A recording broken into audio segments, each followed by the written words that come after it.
ग्वादर की जलती हुई जमीन और बलूचिस्तान के आसमान में उड़ते धुएं के गुबार ने आज पाकिस्तान के उन जाली जनरलों की कलाई खोल कर रख दी है जो खुद को एशिया का सबसे बड़ा पहलवान समझते थे। कहते हैं कि मियां के दौड़ मस्जिद तक, लेकिन पाकिस्तान की फौज हकीकत तो अब कब्रिस्तान तक पहुंच गई। मुंह में राम और बगल में छुरी रखने वाले इस मुल्क की करतूतों का हिसाब आज बलूच के शेरों ने एक बार फिर चुकता कर दिया है। ऊंची दुकान और फीके पकवान के तर्ज पर दुनिया में अपनी फजीहत कराने वाले इस मुल्क की फौजी ताकत आज बलूच लड़ाकों के सामने ताश के पत्तों की तरह ढह गई है। आखिर पाकिस्तान की उस अजय सेना का वो कौन सा गुरूर था जो एक मजदा ट्रैक के धमाके के साथ ही मलबे में तब्दील हो गया? क्या ग्वादर का कोस्ट गार्ड कैंप पाकिस्तान की उस बर्बादी की शुरुआत है जिसे ओखली में सिर दिया तो मुसलों से क्या डरना के अंदाज में बलूच लड़ाके अंजाम दे रहे हैं?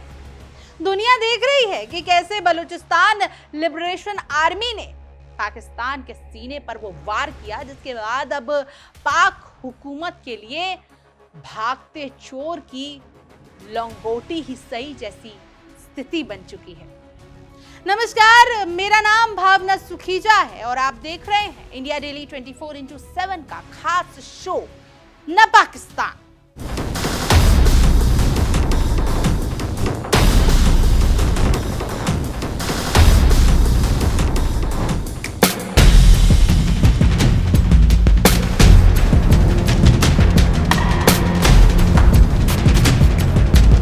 बलूचिस्तान की धरती पर एक बार फिर पाकिस्तान के होश पख्ता हो गए हैं और उसके तथाकथित सुरक्षा जवानों के अरमानों पर पानी फिर गया है।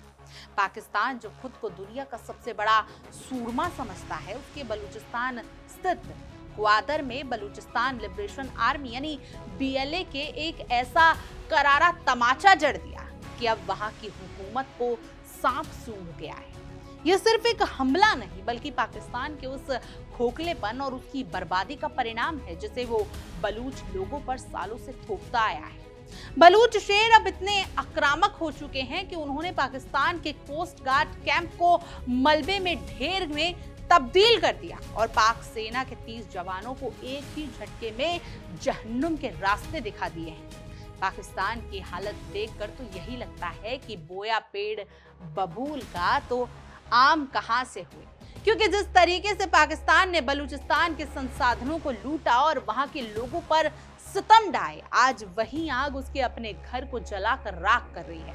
ग्वादर में हुए इस आत्मघाती हमले ने पाकिस्तान की उस सारी सुरक्षा व्यवस्था की धज्जियां उड़ा दी जिसका वो अक्सर ढिंडोरा पीटता है। यह हमला पाकिस्तान के लिए एक ऐसा जख्म है जो शायद ही कभी भर पाएगा, क्योंकि बलूचिस्तान की आजादी की आग अब उस दरिंदों के कैंपों तक पहुंच चुकी है जो मासूम बलूच लोगों के खून के प्यासे रहते हैं। भीख का कटोरा लेकर पूरी दुनिया के सामने नाचने वाला पाकिस्तान अब अपनी सरहद भी नहीं बचा पा रहा है। ग्वादर का ये कोस्ट गार्ड कैंप जो कभी पाकिस्तान की ताकत का प्रदर्शन करता था, आज खंडर में तब्दील हो चुका है। BLA की मस्जिद ब्रिगेड ने जो करिश्मा कर दिखाया, उसने पाकिस्तान के हुक्मरानों की नींदें हराम कर दी है। यह हमला सिर्फ एक धमाका नहीं बल्कि पाकिस्तान के लिए एक बड़ा आईना है कि अब उसका बलूचिस्तान में टिकना नामुमकिन सा हो गया है। बलूच लड़ाकों ने जिस सफाई के साथ इस ऑपरेशन को अंजाम दिया, उससे ये साफ हो गया है कि पाकिस्तान के बुरे दिन अब शुरू हो चुके हैं और अब उसका हिसाब किताब होने का वक्त आ गया है। BLA के प्रवक्ता जियांद बलूच ने जिस तरह से इस हमले की जिम्मेदारी ली, उसने पाकिस्तान के पूरे तंत्र को हिलाकर रख दिया। संगठन ने साफ कर दिया कि ये एक सुनियोजित ऑपरेशन था और इसमें उन्होंने किसी तरह की कोई कसर नहीं छोड़ी। पाकिस्तान ने जो खुद को एशिया का इकलौता परमाणु संपन्न देश का दावा करता है, वो अपने एक छोटे से कैंप को भी नहीं बचा पाया। ये पाकिस्तान की कायरता का वो चेहरा है जो दुनिया के सामने बेनकाब हो चुका है, जहां सेना के जवान अपनी सुरक्षा करने के बजाय अपनी जान बचाने के लिए भागते फिरते हैं। इस ऑपरेशन की पूरी कहानी किसी बॉलीवुड फिल्म से कम नहीं है, जहां मस्जिद ब्रिगेड ने अपने जाबाज लड़ाके अताउल्ला बलूच उर्फ अजमल को इस मिशन पर भेजा था। शाम के करीब 6:30 बजे का वक्त था जब अताउल्ला ने विस्फोटकों से लदे मजदा ट्रक को सीधे कोस्ट गार्ड के उस कैंप में घुसा दिया जो अब तक अपनी सुरक्षा के गुमान में चूर था। वो एक जोरदार धमाका था जिसकी गूंज पूरे ग्वादर में सुनाई दी और जिसके बाद पाकिस्तान का वो कैंप मलबे में तबाह हो गया, बचा ही नहीं। ये धमाका वाकई में ही पाकिस्तान के गाल पर एक करारा तमाचा था जिसने ये साबित कर दिया कि बलूच लड़ाके अब पाकिस्तान के हर जुल्म का बदला लेने को तैयार है। बीएलए की इस मस्जिद ब्रिगेड के बारे में कहा जाता है कि वो आत्मघाती हमलों के माहिर हैं और उन्होंने एक बार फिर अपनी ताकत को लोहा मनवाया है। ट्रैक के कैंप में घुसते ही जो तबाही मची उसका अंदाजा इसी बात से लगाया जा सकता है कि बाद में सामने आए वीडियोस क्लिप में सब कुछ खाक नजर आ रहा था। पाकिस्तान जो अपनी बर्बादी के लिए हमेशा दूसरों को जिम्मेदार ठहराता है, आज वो खुद ही अपनी गलतियों की सजा काट रहा है। ये कहना गलत नहीं होगा कि पाकिस्तान के लिए घर के भेदी लंका ढाई वाली कहावत आज बिल्कुल सटीक बैठती है, क्योंकि बलूचिस्तान के लोग अब उनके खिलाफ ही जंग लड़ रहे हैं। धमाके के बाद जो मंजर वहां बना उसने कोस्ट गार्ड्स के जवानों के पसीने छुड़ा दिए। कैंप पूरी तरीके से तबाह हो गया था और वहां में हफरा तफरी का माहौल बन गया था। उसी वक्त बीएलए की अग्रीन यूनिट फतेह स्क्वाड ने मोर्चा संभाला और चारों तरफ से उस तबाह कैंप पर हमला कर दिया। पाकिस्तान के जो जवान धमाके से बच गए थे वो अब फतेह स्क्वाड के निशाने पर थे। इसे कहते हैं कि सोने पर सुहागा, जहां दुश्मन पहले से ही अधमरा था और अब उन पर अंतिम वार किया गया। बलूच लड़ाकों की ये रणनीति वाकई ही काबिले तारीफ थी जिन्होंने पाकिस्तान की कमर तोड़ कर रखी। इस हमले में 30 पाकिस्तानी जवानों के मारे जाने की बात सामने आई, लेकिन हकीकत में ये आंकड़ा इससे कहीं ज्यादा हो सकता है। मलबे के ढेर में दबे हुए जवानों की हालत देखकर यही लगता है कि वो शायद ही जिंदा बचे होंगे। पाकिस्तान की सरकार और सेना अब इस बात को छिपाने की पूरी कोशिश कर रही है क्योंकि अगर ये बात सच साबित हुई तो पूरी दुनिया में पाकिस्तान की थू-थू हो जाएगी, मजाक बन जाएगा। वैसे भी पाकिस्तान की फौज की साख बलूचिस्तान में पहले ही खत्म हो चुकी है और अब इस हमले की रही सही कसर भी पूरी कर दी गई है। हक्काल ने जो वीडियो जारी किया उसमें साफ तौर पर देखा जा सकता है कि ट्रक किस तरह से कैंप के अंदर घुसा और उसके बाद कैसा प्रलय आया। वीडियो में कैंप का जो बड़ा हिस्सा मलबे में तब्दील हो चुका और जगह जगह आग की लपटें उठती दिखाई दे रही हैं। ये वीडियो पाकिस्तान के उन दावे की हवा निकालने के लिए काफी है जिसमें दावा किया गया कि बलूचिस्तान में सब कुछ सामान्य है। हकीकत वीडियो ने बयां कर दी कि हकीकत वीडियो ने दिखा दी। वहां पर राख में तब्दील हुआ इलाका उस वीडियो ने दिखा दिया। हकीकत तो ये है कि पाकिस्तान वहां सिर्फ एक लुटेरे की तरह रह रहा था जिसका अब जाना तय था। पाकिस्तान के लिए सिर्फ एक सैन्य कैंप का नुकसान नहीं है बल्कि उसके पूरे ग्वादर प्रोजेक्ट और वहां मौजूद उसके वर्चस्व पर एक सीधा हमला है। जिस ग्वादर के जरिए पाकिस्तान दुनिया को सपने दिखा रहा था, आज वही ग्वादर पाकिस्तान के लिए कब्रगाह बन चुका है। बलूच लोगों ने ये दिखा दिया है कि वो अपनी जमीन पर किसी बाहरी को बर्दाश्त नहीं करेंगे। पाकिस्तान की सेना जो अपनी ही जनता को दबाने में लगी रहती है, आज बलूचिस्तान के लड़ाकों के सामने लाचार और बेबस खड़ी थी। बीएलए ने साफ कहा कि वहां जल्द ही इस ऑपरेशन की पूरी जानकारी जारी करेगा, जिसका मतलब ये है कि अभी और भी कई खुलासे बाकी हैं। पाकिस्तान जो खुद को बहुत चालाक समझता है, अब वो जाल में फंसता चला जा रहा है। उसके जवानों की मौत ने वहां के लोगों में भी आक्रोश भर दिया है और अब सवाल ये है कि क्या पाकिस्तान की सेना इसके बाद वहां कोई बड़ा कदम उठाएगी या फिर चुपचाप अपनी हार मान लेगी। हालांकि पाकिस्तान के पास अब खोने के लिए कुछ बचा नहीं क्योंकि उसकी अर्थव्यवस्था पहले से ही दम तोड़ चुकी है। बलूचिस्तान में बलूच लड़ाकों का ये दबदबा बताता है कि पाकिस्तान अब धीरे धीरे अंत की ओर बढ़ रहा है। 30 जवानों की मौत का आंकड़ा तो सिर्फ एक शुरुआत कह सकते हैं आप, क्योंकि बलूचिस्तान की आजादी की जंग अभी और तेज होने वाली है। पाकिस्तान को अब ये समझ लेना चाहिए कि वो कब तक बंदूकों के दम पर बलूच लोगों की आवाज को दबाता रहेगा। आज नहीं तो कल उसे अपनी गलतियों की सजा भुगतनी ही पड़ेगी और ग्वादर का ये हमला इसी का एक छोटी सी झलक है। जो पाकिस्तान पूरी दुनिया में खुद को एक पीड़ित के रूप में पेश करता है, आज वो खुद बलूचिस्तान में एक अपराधी बन चुका है। कोस्ट गार्ड के कैंप पर हुआ ये हमला पाकिस्तान के माथे पर एक ऐसा कलंक है, एक ऐसा कलंक जो कभी नहीं मिटेगा। बलूच लड़ाकों ने अपनी बहादुरी से ये सिद्ध कर दिया है कि वो किसी भी हद तक जा सकते हैं। पाकिस्तान की फौज को अब अपनी जान बचाकर वहां से भागने के लिए अलावा कोई दूसरा रास्ता ही नजर नहीं आ रहा है, क्योंकि मरता और क्या ना करता, हर कोने में उन्हें मौत का डर सता रहा है। कुल मिलाकर पाकिस्तान के लिए ये एक बहुत बड़ा झटका है। एक और वहां पे आर्थिक तंगी से जूझ रहा है, वहीं दूसरी ओर बलूचिस्तान में हो रहे हमले उसके वजूद पर सवाल उठा रहे हैं। तीसरी ओर देखा जाए तो अफगानिस्तान से फंसा पड़ा है। पाकिस्तान की हुकूमत को अब आईना देख लेना चाहिए कि जिस बलूचिस्तान पे वो कब्जा जमाए बैठा है, वहां का चप्पा चप्पा अब उनके खिलाफ हो चुका है।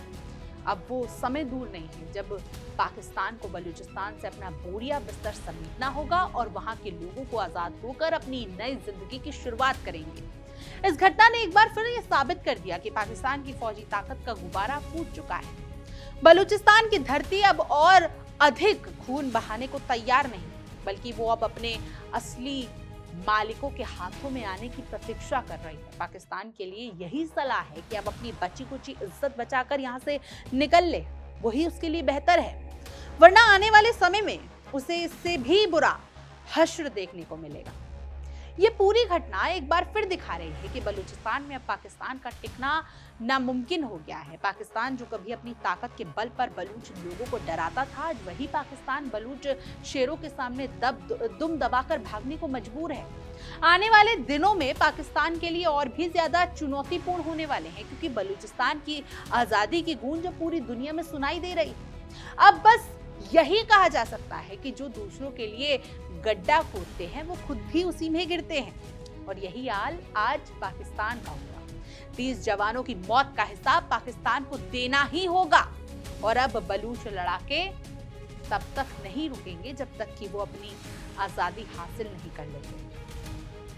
पाकिस्तान का अंत अब करीब है और बलूचिस्तान की सूरज एक बार फिर आजादी की रोशनी के साथ चमकेगा, जिसमें पाकिस्तान का कहीं कोई नामो निशान नहीं होगा।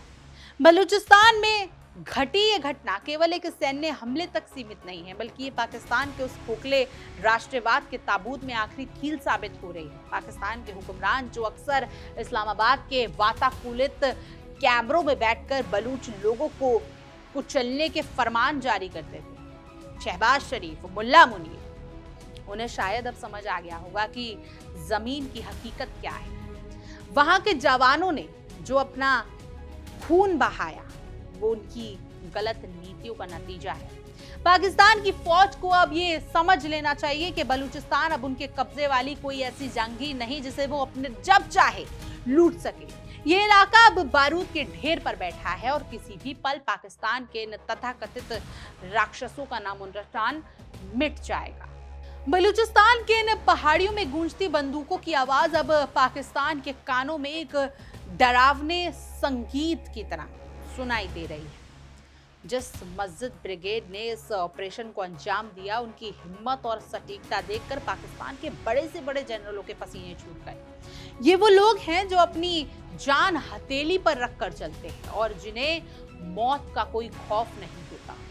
उधर पाकिस्तान का मीडिया जो दिन रात अपनी सेना की तारीफों के पुल बांधता है, अब इस तबाही को छुपाने के लिए नए नए बहाने तराश रहा है। लेकिन हकीकत तो ये है कि कोस्ट गार्ड का ये कैंप अब सिर्फ इतिहास के पन्नों में ही बचा है। इतना ही नहीं, इस हमले ने अंतर्राष्ट्रीय बिरादरी के सामने भी पाकिस्तान की पोल खोलकर रख दी।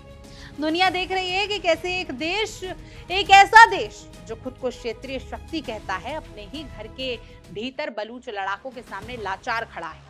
30 जवानों की मौत का आंकड़ा तो सिर्फ एक शुरुआत है, क्योंकि बलूचिस्तान के कोने कोने से अब बगावत की आवाजें उठ रही हैं। पाकिस्तान की सरकार भले ही कितनी भी कोशिश कर ले, शहबाज शरीफ कितनी ही कोशिश कर ले, मुल्ला मुनीर यानी आसिम मुनीर कितने ही कोशिशें लगा ले, कितना ही जोर लगा ले, लेकिन वो अब इस आग को बुझाने में पूरी तरीके से नाकाम साबित हो रहे हैं। ये वही पाकिस्तान है जो दूसरों को डराने के लिए परमाणु हथियारों की धमकियां देता है, लेकिन आज खुद अपनी ही सरहद के अंदर सुरक्षित महसूस नहीं कर पा रहा। ग्वादर की ये आग अब धीरे धीरे पूरे पाकिस्तान को अपनी चपेट में लेने लगी है, क्योंकि बलूच लोगों का सब्र का बांध अब टूट चुका है। पाकिस्तान ने बलूचिस्तान की प्राकृतिक संप्रदा को लूटा और वहां के लोगों के साथ सौतेले व्यवहार किए, जिसका परिणाम आज वो अपनी बर्बादी के रूप में देख रहे हैं। आने वाले समय में पाकिस्तान को इससे भी अधिक विनाशकारी हमलों का सामना करना पड़ सकता है, क्योंकि अब बलूच लड़ाकों और भी अधिक मजबूत और आक्रामक हो चुके हैं। उनके हौसले अब आसमान छू रहे हैं और उनके सामने पाकिस्तान की पूरी फौज अब एक कमजोर और बिखरती हुई भीड़ की तरह नजर आ रही है। अब वक्त आ चुका है कि पाकिस्तान अपनी हार को स्वीकार करे और बलूचिस्तान को उसकी आजादी दे दे। लेकिन पाकिस्तान की फितरत ही ऐसी है कि वो अपनी गलती मानने के बजाय दूसरों पर इल्जाम लगाना ज्यादा पसंद करता है। खैर, उनकी राजनीति से बलूच लोगों को कोई लेना देना नहीं, वो तो बस अपनी मातृभूमि की आजादी के लिए लड़ रहे हैं। बलूचिस्तान की ये जंग एक ऐसे निर्णायक मोड़ पर पहुंच चुकी है जहां से पीछे हटना या पीछे हटने का कोई रास्ता ही नहीं बचा है। पाकिस्तान के लिए यही बेहतर है कि वो अब भी संभल जाए, अब भी दिमाग लगाए, अन्यथा उसका भविष्य पूरी तरीके से अहंकार में डूबने के लिए तैयार बैठा है। ऐसा अंधकार में डूबेगा कि कोई बचा नहीं पाएगा। और वो दिन दूर भी नहीं जब पाकिस्तान का नक्शा ही खत्म हो जाएगा। क्या कुछ राय है आपकी इस पूरे मुद्दे पर? कमेंट करें और जरूर बताएं और देखते रहिए इंडिया डेली 24/7 का खास शो न पाकिस्तान। देखिए इंडिया डेली 24/7 अब आपके स्मार्ट टीवी पर। इंडिया डेली मौजूद है सभी डिजिटल प्लेटफॉर्म पर लाइव और लगातार। इंडिया डेली 24/7 हर दिन राष्ट्र को समर्पित।